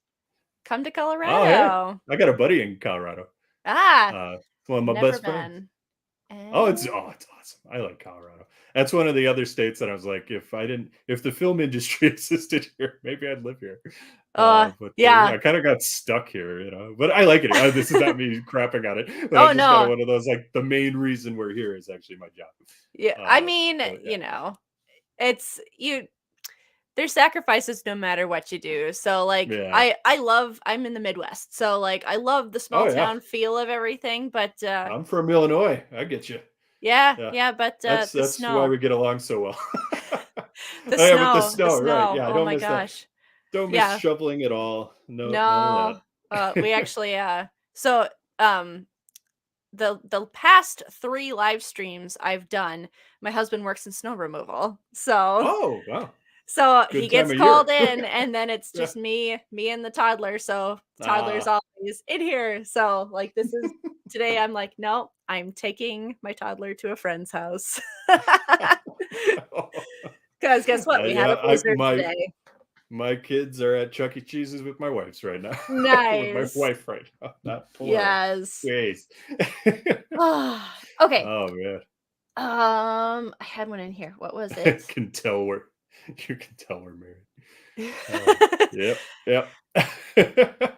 Okay. Actually, it's our 10-year So this year. Yeah. I want to touch on this because like this is something I'm personally going back and forth on with like the idea of my own book is were you Mhm. ever tempted to do your own cover art or interior illustrations? Yeah, so yes and no. Okay. Like I said, I'm just now starting to feel confident in my art, Okay. which is weird. You'd think that would be like that would come before the writing, but it didn't. I feel like I can hide myself in writing, whereas with art, it's all visual. You know. Yes. So with the Song of Kamaria trilogy specifically, I did not want to do any art for it because I what I keep telling everybody is that like I wanted to look at it and like it. Whereas if I draw my own art, all I see are the mistakes I made. You know. That's true. So I was like, these are my book babies. I'm going to spend money to get the covers I want done right, and the interior art. Interior art is, well, covers just really quick, just to gush about these guys because I Here, loved I'm working actually with all those. going to pull up the covers so Oh, people okay, can cool. because I can do Yeah. that because technology. Very techno. Anyway, so the So, covers, yep. I'll just start. Yep. No, go uh, for it. yeah, is Daniel Schmeling. He's a great guy from Germany. I hope Germany. I hope I'm right about that. But he is awesome. I found him on readsy.com if anybody's looking for, good cover designers and stuff like that. Yeah. And he and I just kind of worked out, like, I told him the vibe I want to go for. I literally said classic sci-fi. Did I only give you the front cover, or is the back cover on there? You just Because gave the me the front. siren is on it. Ah, Oh, dang. Well, it if is? anybody, Wait, what? yeah, and nobody knows that because it's hidden a lot by the words and stuff. Where is it? Oh, it It is oh, it's on there. I'll admit it's harder to see in print. I'm looking at it Yeah. now too. No, But but anyway, it's there. but that's my 3D model of it. I gave it to him, Yeah. and he found a way to insert it in there. Anyway, but he's a super cool dude. We still talk to each other and stuff. I didn't hire him for the next one only because I want to make sure people know that Down Below Beyond is a standalone. So I didn't want them to think it was another like number 4 of this. Right. Just for that reason. But we still Sure. talk and everything. The new guy on Down Below Beyond is somebody a lot of people are aware of. His name's Lance Buckley. Awesome Okay. dude. I love working with him. We're gonna have. I think the next time he's updating me is gonna be the one. That's like, Okay. yes. I'm But gonna anyway, that's we'll go into that more I'm some gonna other time. pull up But the your interior art. siren here real quick because Oh yeah, sure. because I think you gave me Yeah, I that think I gave one. you a bunch of stuff. I don't Yes, you remember did, and exactly, but I'm gonna show it off here. oh yeah. So So this this one? was the yeah. Sorry, that's me Oh, looking at my own art. it's I like it. fabulous. I love it. Thank you. That's Nim. I love Uh, Nim. yeah, she's such a cool character. She came out uh better than I ever hoped too. It's when you get the threat, or I won't say it. Anyway, that's me going too far. So I yeah, can I turn did a on lot of my spoiler own here art. in a little bit, No, so that's okay. No, I don't want to do I that. want to gush about it. So Exactly. I want you're gonna read it too. It sounds like so. Like I'm not gonna spoil it for you yeah, either. But whatchamacallit? Uh, so I had done a bunch of my own art, and this was because I had worked on that 5-minute animated short I thought I was yeah, gonna make, which then fed into the novel because I gave this image and a few other ones to the other guy who did art for that trilogy, okay, Jason Michael Hall, who's a super good friend of mine. And what's funny is he and I we work together yeah. in previs, right? Oh, that's so And cool. I met him when we were working together, and he had done he had done a whole bunch of art stuff in the past, and graphic novels and stuff. Okay, And he showed me he was doing some animatic stuff. If people are familiar with that, it's kind of the in between of storyboards and previs, where it's animated a little bit more and stuff. hmm He was doing some of that, and his style looked like the interior, which I have on my wall right here. Uh, yeah, it looked like that, and I'm like, oh, I love this style. It's just so cool. Just the intricate line art and everything. It's just beautiful. And so immediately, this was like minutes after meeting him, I needed to somehow get him to work on something with me. It would have been a dream, yeah. to do that. And what was cool is, I was writing these books, and I got him to a point where he actually beta read too, the first one. hmm And I was sitting there, I'm like, man, it would be awesome to get like some interior art in this book, but I don't know exactly how that works or anything at that time. Yeah. And he's like, oh, I'd do it. I'm like, well, I've always Yes. wanted this to happen. Yes. And so yeah, so we worked together. I paid him and stuff still. And but like it was awesome, and it was so fun working with him on that, Yeah. because we had worked on work Right. together, but we had never worked on like just these are because he's doing his own side project stuff too. He's hmm working on he's been doing in Blender. He's using a lot of really cool like specialized style stuff that Blender can do to make something Yeah. called the Last Secret Agent, and it's Ooh. super cool looking. It's very cyberpunk, like Yeah. and rockabilly style a little bit, which is interesting. Sure. You never see that combo, And but also his style is still like that, though, just Yeah. not black and white. It's it's fully colored and stuff like that. But Yep. yeah, no, so it was so fun working with him on all this. I'm looking at it right now, and I'm like, Well, I'm gonna damn. throw up another one of your images here because Oh yeah. Well, that kind of um segues into what I was going to say about doing my own covers and stuff. So I didn't do my own cover for Down Below Beyond. That's still upcoming with Lance Buckley, but I am doing my own interior art with it this time around. Ah, Um, okay. So is that and it that was, one's the ones you sent me? Are I those think so. You okay? can show them I'll if you I'll want. pull them up. I'll pull them up here. Yeah. Oh, but this And this image, yeah, is this I is love cool. this one. That's Nim and Roland, and that was Yes. I did that before I really knew who they were. And again, remember, like I said in the last time, he was more kind of like a murderer. I Right. was using so this image is kind of like she convinced him to murder somebody, Yeah. which still kind of happened. It It still does happen. right. Oh, ho, ho. Oh, Like, what's that? Another hook? Um, what? Oh, yeah, um, like and I mean, that happens pretty early on in the if book, so it's like, well. for the record, I don't know. I just realized my chair like farts as I move. So if Okay. you guys have been thinking, I don't know if you can hear that. I just heard it because I have two earbuds in, so I Yeah. can't hear anything else. And I just noticed that one. So That I'm is apologizing. I have a rolling chair, and I chose not to use that chair for this interview Uh, because of the exact same yeah. reason. Well, I Tori was actually not as pointed out. wise. I was not as wise this time. Oh, Maybe next time. Anyway, sorry, sorry, no, it's distract. fine. Um, yeah, no, so yeah, I love this. This was a good one. Yes. See, Oop. this is why I got to start being a little more confident in my art, because now you're showing me my art, and I'm like, hey, that's pretty cool. I'm Hey, kind of if you enjoying it. sent it to me expecting me not to do something with it, No, I'm glad that's you are. on I'm glad it came you. in handy. Yeah, So, and this is a little different. What I did with these was I wanted to make trailers because again, that's kind of in my wheelhouse yeah, of just skills and stuff. And photo so I bashing. made these Yes. kind of, yes, exactly, photo bashing images that I could pull back through in Maya. Mhm. So they're on, everything's on a layer and stuff Oh. like that. And there are trailers. Those are, if you Are go on those my on your like YouTube YouTube. video or on your Yeah, YouTube and the channel? Okay. same channel that has The Last Hunt. So if you Yeah. go into those, you'll see a whole bunch of these. That was kind of just the trailer language of Yeah. every one of the trailers. But yeah, it pulls back through this. The clouds kind of move and stuff. Yep. But that's the final image was kind of like where I was going with it and stuff.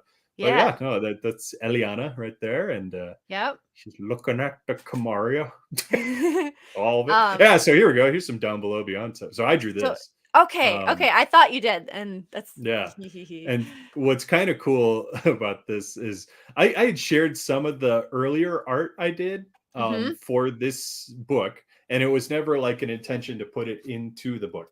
Yeah. But it was like practice, just like because Oh, with yeah. the Song of Kamaria trilogy, I had already done 5 minutes of animated footage with modeling and stuff. I didn't Mhm. have that for Down Below Beyond, so I was like Yeah. sitting there. I'm like, it does help before I finish this book and finish my final edit of it. I should draw all these characters a few times, just Yeah. because every time you draw them, you learn a little bit more about them. Yeah. And so these characters, what's cool is they exist not only as this image, but there's a flat 2D version where like I didn't use a reference. I just kind of doodled it. Yeah. And then there's a 3D version because I can sculpt and Of nomadic course. sculpt. How can you Yeah, and not? that gave me, well, yeah, because if you go from 2D to 3D right away, you're going to figure out more, Mhm. like because you're like, oh, well, now we can spin him around. So what does he look like from every angle and stuff Yeah. like that? And actually, that face on Floam there, that's the plant woman right there, Oh, sure. um, is the 3D model of her face just drawn over. Okay. Because I just was happy enough with the 3D model that I'm like, I Why should just not? put it, photo bash it onto a reference, because that was the one thing I was lacking in all my art prior Mhm. to beginning this project was I didn't put enough weight into how important a reference is to like when you Yes. draw. Like I was Yes. doing the outline where you pose and stuff but my poses were never very good, and so like I was like, oh, Posing is hard. it is, yeah. It was, especially just coming up with good ones on the fly. And Mhm. so with down, if I'm like, if I'm gonna do my own art, I want to make sure I like it, and I want to make sure it's Mhm. quality enough to put in a book. And Yeah, so well, I and I figured love out on, this. thank you. Yeah, I figured out on ArtStation you can buy packs of just figure drawing people. Oh, Like they're in yeah. various poses and stuff, and they're not very expensive. They're like $10 a pop or whatever. You get a, ArtStation is a a license. fabulous, like, resource for that kinda Yeah, stuff. yeah. And yeah, and so like from there, I'm like, okay, well, I know what they look like, but now I can get a better pose and I can kind of see, so that's how I Mhm. got that Oops. there. Um, And that's move also around. why normally when I post art, I post the Procreate, like where it doodles the whole thing, like Yes, the I love timeline. those. I didn't do it with these because these people are naked. uh, so I was like, yeah, that's I had to draw over naked people almost the whole Yeah. time. So I probably shouldn't post that video. So if I know. anyone's wondering, like, why'd you do that? I always hesitate to post like some of the earlier stages of like the drawings because it's like, well, Sometimes it's like, I this have is to for me. figure out the anatomy first. So Exactly. yeah, Yes. Yeah. Exactly. let's see. Yeah. Oh, is That this the what is the name? Telemachus. Yes, thank you. Yeah, which was a. I remember when I first was writing it, I Chicagoed all the names up, which Oh means for everybody from the Midwest, they're all very familiar that all of our vowels have a lot more weight to them than they should. no, you So I thought don't it was say. Telemachus when I was writing Telemachus. it. Yeah, and then when I got the audiobook going, and the guy replied it to me, he's like Telemachus. I'm like, wow, that sounds way cooler. Yeah, And no, I'm like, I it's was totally saying Telemachus. yeah, yeah, it's In my head, Telemachus. Yeah. that's what I had. Let's see. Yeah, Oh, so same this with must what be else? another. Yeah, so Um. that's the main character in Down Below Beyond. Okay. It's Lavort Atra, which again Okay. I made up the name, so I think I'm allowed to say it any way I want. You can Um, say it any way you yeah, want. yeah. So and I specifically cover his face because it's funny. So one philosophy was, and you'll see in all the art for Song of Kamaria, is I didn't want to tell the audience how to think of a character. Oh. Like I wanted to be like, just let your imagination do it, and I Yep. want you to feel comfortable any way you do that. I give you enough ammo, but you decide how it works. With this one, I only do that with his face, so I covered it up because Okay. I don't describe him too much, Yeah. So I want everybody, but at the same time, the art language inside the book was becoming show a character for the part art, Mhm.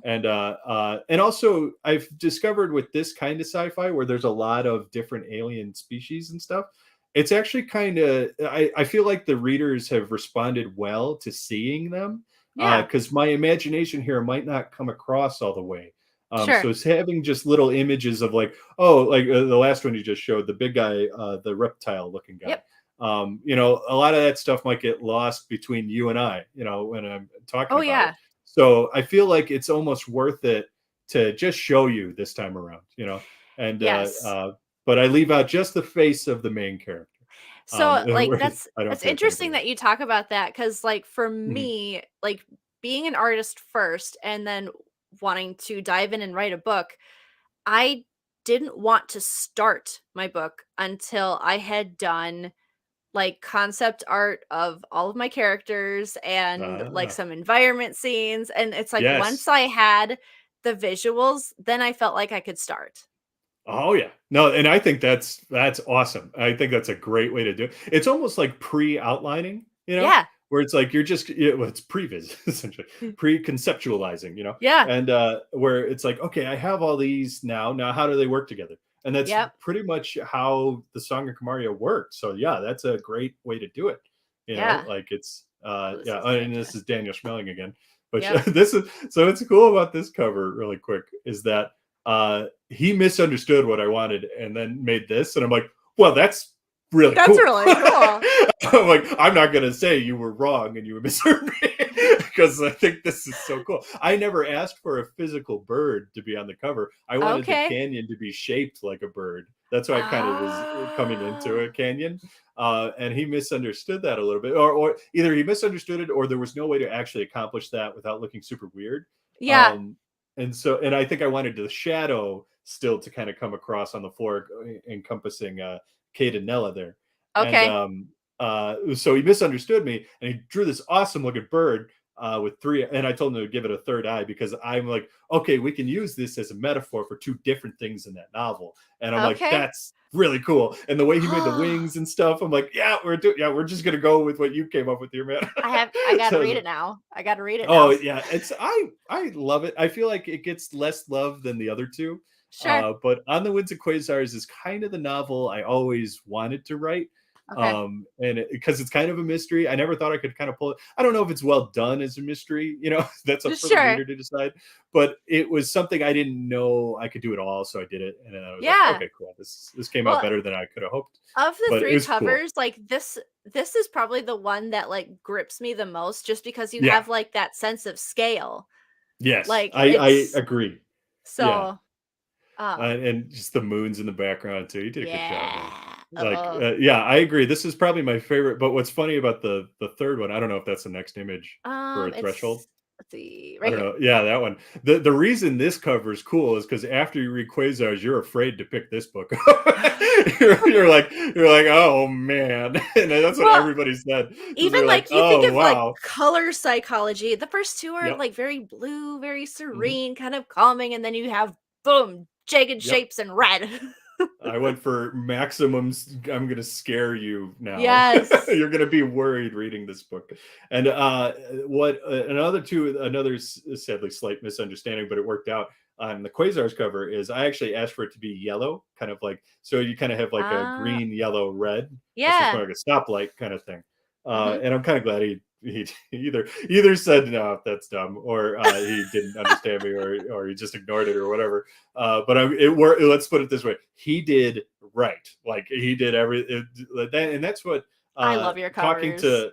Oh, thank you. Talking to artists for it too. I Mhm. tried like with the first one, I was a little too hands on, and I was Okay. like, maybe I shouldn't have been so hands on. I feel like Mhm. Daniel showed me some really cool concepts and stuff, and I should have went with one of those Yeah. because I like what we got. Yep. He did a great job, but I also feel like I was adhering too hard to like, oh, this should be an exact scene from the novel, which Yeah. Quasars. It's like 80% a real scene in the novel, but then there's a visual metaphor on the cover. Right. Yeah. And I'm like, that's really cool. And then Threshold is it is a scene from the novel, but it's not exactly how that scene works, but it's close enough to say that's not lying. Yeah. And but yeah, no, he just Well, nails and it. I Okay. like that you mentioned that because like I've Mhm, done cover art and I've done some mhm, interior illustrations and stuff, and I would say like that is something that is it's a difficult balance to find because you want to stay true to mhm. the author's vision and the storytelling, but there's always that bit in the back of my mind that's like, yes, but it would be more visually appealing if you just let me do Yeah. this. Yeah, yep. Well, see, I learned my lesson because with Lance, for Down Below Beyond, I gave him some vague ideas, and I gave him the blurb, and I'm like, "You do it, man." And then he Yeah. showed me something. I'm like, "Very cool." And I only had some notes just to make sure, it's not really like a scene in the novel. It's just kind of a vibe. And Yeah. but I'm like, I just want to. So the only notes I had was like, let's just make sure this vibe is just honed into selling this novel. That's it. Because Right. it was a really cool book, but the first pass was more like it didn't it's not really, it's not like a war book, it's like an adventure book, but the guy Mhm. had a rifle slung over his shoulder, and it's just like that image, the line art there, he has a Yeah. salvager slung over his shoulder, but the Lance had put an actual rifle, and I'm like, yeah, the right, and I showed it to a bunch of Ah. people that were beta reading it, and I'm like, is this selling that book? And they're like, nah, it kind of looks like he's going off to war, and that's not really in this book. And I'm like, I Yeah. don't want people, because people that like military sci-fi, that's its own beast, and I do not want to Oh. accidentally sell this to those people because Yeah. they will be disappointed. Yeah. So that was the only thing. I'm like, yeah, maybe we change what he's holding, and we'll see, and then a few other like sci-fi ideas just to Yeah. sell the various aspects of this specific novel. But I mean, Yeah. just letting him go, I'm like, here's the blurb, here's a few covers I like, Yep. and some things I would like it to be very boldly colored. Um, Mhm. and go for it. That was it. And he's just like, I mean, when he delivered, I'm like, wow. And he even said, he's like, this is one of my favorite covers. Yeah. I'm like, yeah, me too, man. But yeah, I felt so bad because I'm like, we just need to do the service to what it's selling inside, or else it's never going to get read right. Right. And so it doesn't mean we're doing a revamp. We're just honing this in, Yep. sculpting it to be more specific. Yeah. So, So but do yeah. you feel like your experience in the film industry has helped you to be able to better market your books? Yes. Oh, for sure. Just to, well, that and my wife is very good at she's been doing some like marketing research and stuff like that just to Yeah. figure out how some of these social media things work and stuff too. But Yeah. I've been able to make trailers and stuff, and I have skill in like Photoshop and photo bashing, and then I can Mhm. also use multiple different formats to create assets and stuff. Oh, yeah. So I do feel like that gives me a leg up where I can kind of get where I want it to go. And I have kind of an eye for, I'm not trying to toot my own horn or anything, but Oh, I was trained, well, that's like, the so thing, I'm like, training, you know, the uh, evidence is there, like, you oh yeah. have a career in the industry as, like, previs, like, Mm. you're it's there, so Oh, thank it's you. all Yeah. good. Good, good. But yeah, no, I do feel like that helps a lot, and Yeah. but what's even more interesting about Down Below Beyond, part of the package I'm buying with Lance's cover is he's going to create like trailers and stuff. I'm like, oh, Oh, cool. so I was like, so one sweet. less thing I have to do. Yeah, Yeah. the whole philosophy, and this might sound bad with Down Below Beyond, just the self publishing aspect of it. I wanted to try and find a way to streamline it and cut out anything I was overpaying for. Oh, yeah. Or not necessarily overpaying for, but if I can do it, I just need to be confident that I should do it. Yeah. For instance, like I love Jason Hall. I would have him draw every picture ever if I could, but I know he's busy, and Yeah. I know I can't continue to afford to pay for something I can kind of do. He does Yeah. it better than me. I will say that. I think wholeheartedly. But if it's I can draw, Yeah. so should I be confident to put my own art in my book? I should get there. Like I should start. It'll save me money essentially. But Well, and it's sure. also just a way to get a really authentic image from the author. Well, Like nobody is going to know your characters better than mhm, you are. So, like, exactly. Yeah. if you are capable of giving the readers exactly what you mean, like, both Mhm. in written form and in visual, why not? Yeah, yeah, yeah. And I just needed to kind of get over that hurdle. And but yeah, I'm glad I Imposter kind of syndrome did. in drawing. Yeah, yeah. That was the only. But again, I just got to think about how Palpatine somehow came back, and I know I could do it. I know I could do it. I Oh, get the I strength. love that. Yeah, no. So yeah, but no, and that, and I will say just the support, like just from Twitter and Instagram and stuff, Mhm. people telling me they like it and they want to see more and they're excited. Yeah. That means everything. Because like Yeah. when I made In the Orbit of Sirens, I didn't really have a following or anything. I didn't have anything to market either. So I was like, yay, I would read books and I would talk about books I liked and stuff, and I still do that. I like to do Yeah. that. But when it came time to show my stuff, people were mostly there to know, just to look at the cool book pictures and talk about books. But now that I have a little bit of a reader base, Yeah.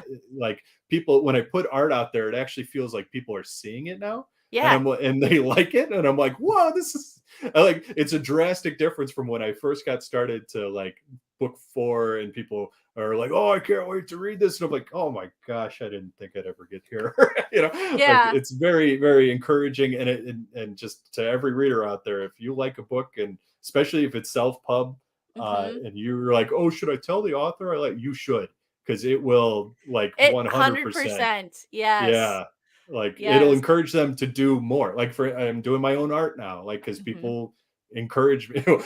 There's one guy sitting there like, oh, we shouldn't have told him it was good. It's like now he thinks it's good. Uh, uh, but yeah, no. So good, it's good, and shake the yeah, the dust support is off. amazing. Yeah, yeah. So, like, let me ask you this then. Are Sure. is there like particular like books or movies that you would say have been the most influential for you as far as Oh. um like not necessarily just directly related to Songs of Kamaria and Mm. down below beyond, is Yes. that how you say that? Yeah.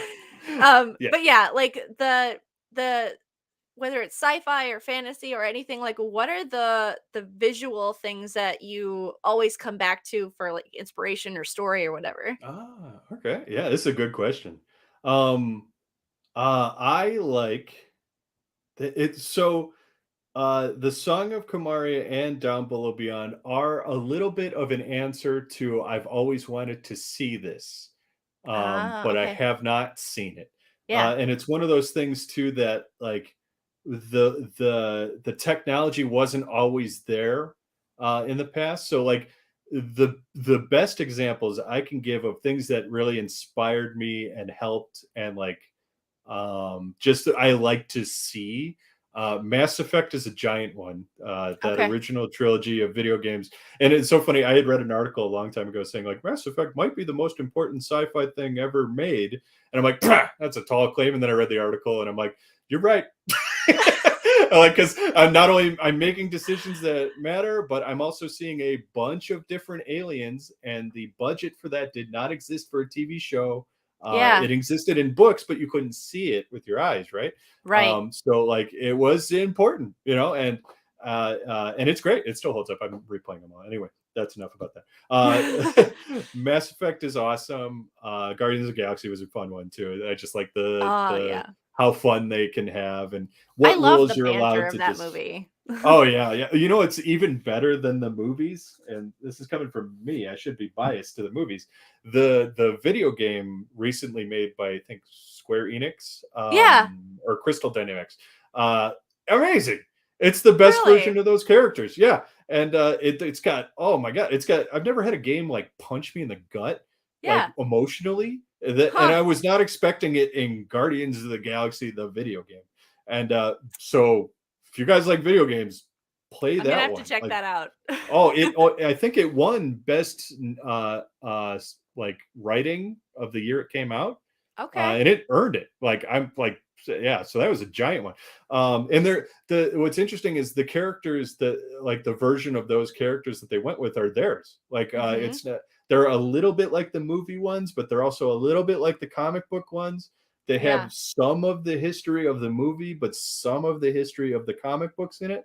Mhm. Like Drax in that game, and this will be a slight spoiler for anybody reading the comics, but Drax does kill Thanos in the comic books. That's his whole like purpose, Ah. and he does it. And in this game, he is post killing Thanos Drax. Huh. Um, and so Thanos was a thing in the past, you know. Yeah. Anyway, I'm gushing about that now, but that's a great one.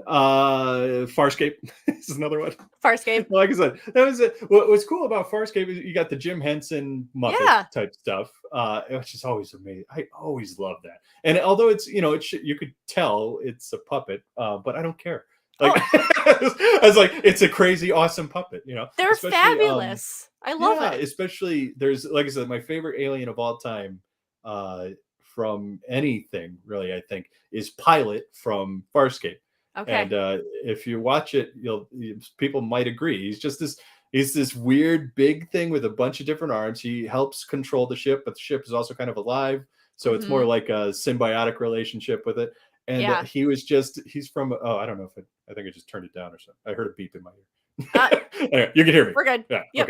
Okay. Which one? Yeah, he is from a planet where they basically are always looking up at stars and stuff, and he's just got a really romantic kind of like past to him. Just really cool. I love that character. Yeah. So stuff like stuff with lots of aliens in it. Yeah. Lots of.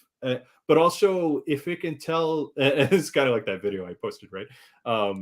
If it could tell a story that relates to like the modern day, then Mhm. and in a way that's like wow, like you almost kind of like Trojan horse it in, where you're like, oh Yeah. man, that is like here, it's Right. like so.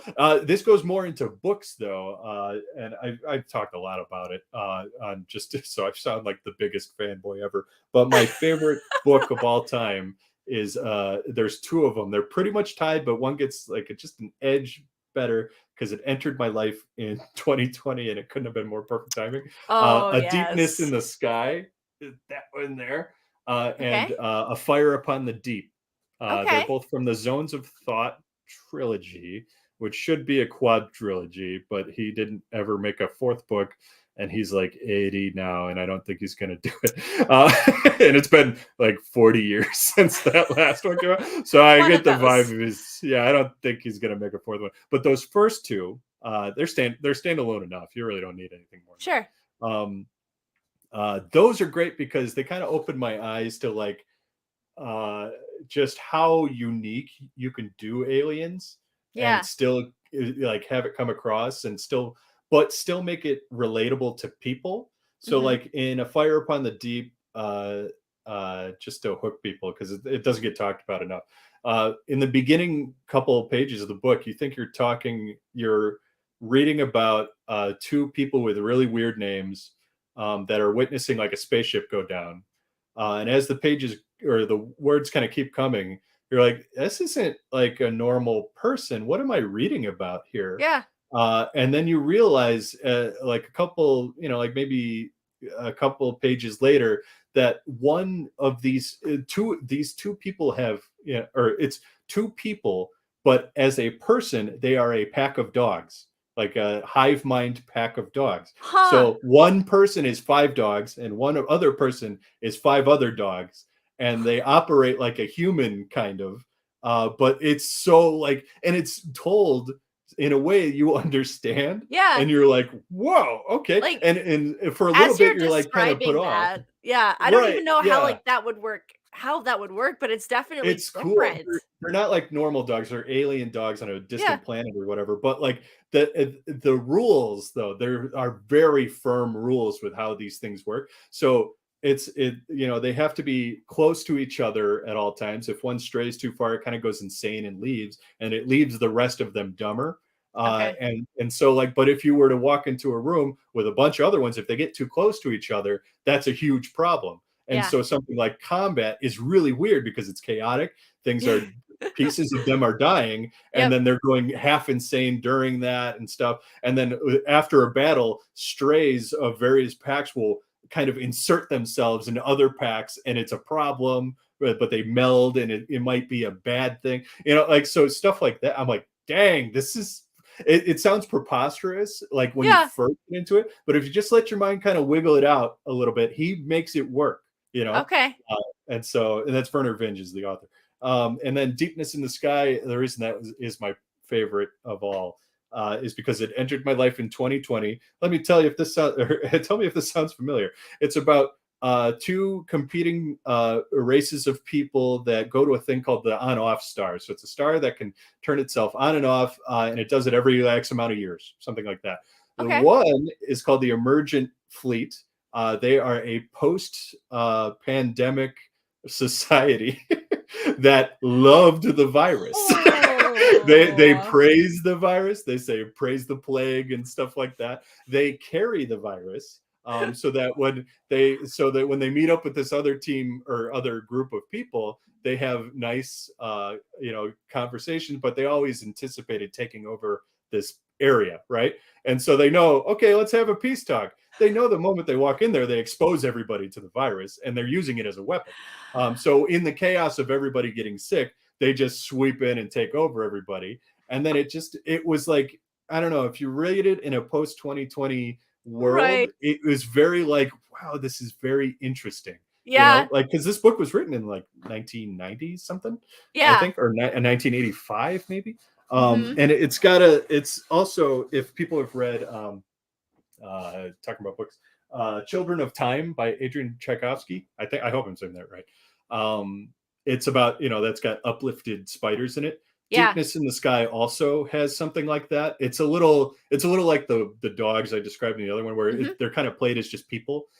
So it's less about how they got to that point in society and more about how they can move past their own traditions and prejudices to become better and stuff. Yeah. But they're spiders, so it gets weird. But like, since they live under this on-off star, in the off seasons of the star, the planet gets way too cold, so they have to go into something called a deepness to survive. Okay. And if but so it becomes a responsibility of parents to not have children when they're about to go into a deepness, because they might not survive that deep slumber type thing, Ah. and blah blah blah. But then one guy's kind of creating technology to get around that. Anyway, Mhm. I could talk about it all day. It's an awesome book, and nobody Yeah. talks about it. So But now I you want to talk have. about it. See, Yeah. this is great because like, I watched a lot of sci-fi stuff growing Mhm. up. I didn't really read it too much. So, like, Mm. it was almost like a few years ago, like I pretty much only read fantasy, and then it was like a couple Hmm. years ago, Tori had she'd sent me Skyward by Brandon Sanderson, and she's like, Oh, "Oh, nice. you need to read this," and I was like, That's a cool one. "Oh I got yeah, most of the way into it, and I should pick it up again because I liked it a lot, and I just got busy with something else at the yeah." time. But Oh, I it's a read good it, one. and I'm like, "Oh yeah, I do like sci-fi." It turns So out, yeah, so it's yeah. like so it's been on my radar to kind of just like find out what sci-fi books people are reading, what they like and stuff. And Oh, yeah. I've got a list, so I'm gonna have to add those and check those out. Yeah, those are big chunky classic boys, but like but we're in kind of like a renaissance though of sci-fi Yeah. right now. There's so much good like Binti is another good one. I have that up on my wall. What else do I got here? Oh, I heard Like that one. Yeah. yeah, that one's super fun. That's another one. Lots of aliens, lots of really cool ideas, you know. Yeah. A Long Way to a Small Angry Planet by Becky Chambers. That's a great one too. Now I'll admit what oh, I thought that I was I literally ha- a list. no, I have a list. I have Oh, a that's list like awesome. well, okay, this is like partially my outline for my book, and then on the bottom Okay. I have like a list The of best outlines. yes. That's awesome. But So yeah, I mean, I got a bunch, so I got them yeah. all over the place here. Yeah. And I That's could just great. rattle them all off, but people are gonna be like, "Dang." Well, Oh man. let me just take a look here. I think like inadvertently we have covered pretty much everything that I wanted to talk about. So, um Nice. unless you have something else that you want to talk about like I be I mean, I could talk all day. I mean, I do have to go This has pick up been my super child. fun. Oh, I Yeah, love this. exactly. I Yeah, might I have feel bad to too because I'm like, I'm pretty sure my wife probably wants to hear the ping to come home from Chuck E. Cheese's so she can escape that hell. That rat-infused pizza hell. well then I will just wrap up with a final question. What is the best place to follow you and see all the things that you're going to be working on? Oh, sure. Yeah, Twitter is probably the best. Okay. It just for now. We'll see Yeah. what happens. Yeah, Twitter, my handle on basically all social media is TA Bruno author. Okay. And you can also go on tabruno.com, which I keep relatively updated and stuff like that. I like to try and lately I've been just kind of focusing on editing, so I've kind of like let it sit for a minute. Yep. But I also do have like a mailing list that I do send out mailing stuff, and sometimes I'll let people see stuff early in the mailing list. So Mhm. if that entices anybody, Yeah. and there's also yeah, and like you had mentioned, there's the Last Hunt short film is also right on the front page. There's a link to it at least. And it's right next to some free bookmark offers if anyone wants to look at those. Yeah, any US based, sadly. I wish I could send them abroad, but I I know did it, like once and it was so hard. oh, like Like I said to the international one guy, shipping is just yeah. insane. Well, just especially for something like a bookmark, because it's like it's like it should be it's a free thing I offer, for a reason. And like they're cool, but it should not be a pain in the butt to ship it or anything like that. Right. But yeah, Right. those are an offer for USA people. And that's me. There you go. Nice. So I do have the short film and his website linked down in the description. I'll put the your Twitter in there after we sign off here, but Hmm. thank All right. you so much for doing this with me. I think we might need an encore at some point cuz Yeah, this was super fun. I this am was down. awesome. Yeah, and like I said, I could keep talking all day.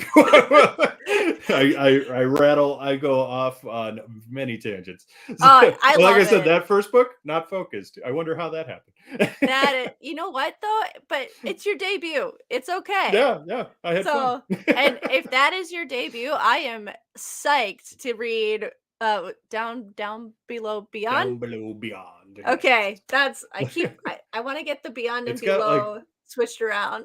It's got like all my favorite words in there, and I don't know why those are my favorite three words, but they always sound like they're cool, Like I don't know what it is. Just down DBB. below beyond. It's just Like DBB. under what? Yeah, DBB is actually how I've been, doing it. Yes. Yeah. Yeah, so The I might actually read that one before I finish the trilogy. Oh, that's fun. That's kind of the idea, right? Like that's why it's a Yeah. standalone because it's just like It's shorter too. I tried to limit my word count on it. Yay! Yeah, yeah. I was like, you learned a lot. It's like Like, I got it all out in that trilogy, and since I knew this was going to be standalone, I'm like, it doesn't need to be. Like limit yeah. the amount of POVs in it and stuff like that. Like, It still kind of dips into no other people offense and to stuff. you fantasy authors or anything, but some of those books, man, I sit Yeah. there and I look at them, I go, Well, you and I can't I, do like we it. said earlier, we're slow readers, and so when I Yeah, choose one, I'm like, I know I'm gonna be here for weeks. yeah, So it takes me a long time to read yeah. something, and Okay, okay. especially if I. Oh, anyway, yeah, yeah. Last Talk question. Last question. about. What are you currently reading? Currently reading, I'm actually like kind of slightly between stuff. I put it on hold to do more editing on Down Below Beyond.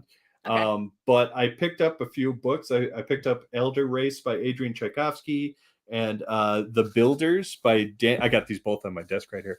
Okay. Daniel Polanski. It looks like Redwall, but like Oh, grimdark, which I I love don't really Redwall. read grimdark or fantasy much, but this looks pretty neat. Like Yeah. I loved Redwall, by the way. Yeah. That's all my old Redwall books. It's Ha ha sweet as hell. ha. So there's those two, Fabulous. and then on audiobook, I'm because so I like to listen to at least one audiobook and physically read something because I do them at different Okay. times. Yep. The audiobook I'm listening to is Pieces of Eight by my boy uh, Peter Hartog. And it's awesome. It's the sequel to his first book, Bloodlines. Okay. And the guy he got to do the narration is just so good.